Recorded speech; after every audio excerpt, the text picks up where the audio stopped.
Please మంచిగా మా వీడియోని లైక్ చేయి, మా ఛానల్ సబ్స్క్రైబ్ చేయి. మీరు ప్లీజ్ మంచిగా మా వీడియోని లైక్ చేయి, మా ఛానల్ సబ్స్క్రైబ్ చేయి. మీరు ఈ ఏ దేవతలకు ఏ రంగు గల పూలను ఉపయోగించాలి? గణపతికి, సూర్యునికి ఎర్రని పూలతో పూజ చేయాలి. ఆంజనేయునికి దేవకాంచన పూలతో పూజ చేయాలి.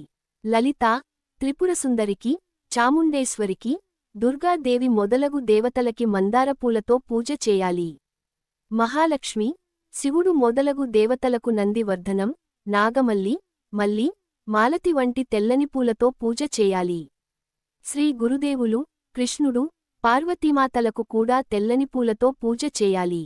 కాళీ, దుర్గా, లలిత అమ్మవార్లకు కదంబ పూలతో పూజ చేయాలి.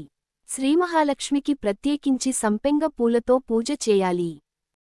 దేవాలయాల్లో పూతలు తయారు చేసుకోవడం.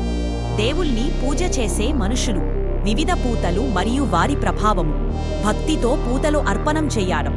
పూజ సంప్రదాయాలు మరియు పండుగలు. దేవుల్ని ప్రార్థన చేసి ఆశీర్వాదాలు పొందడం.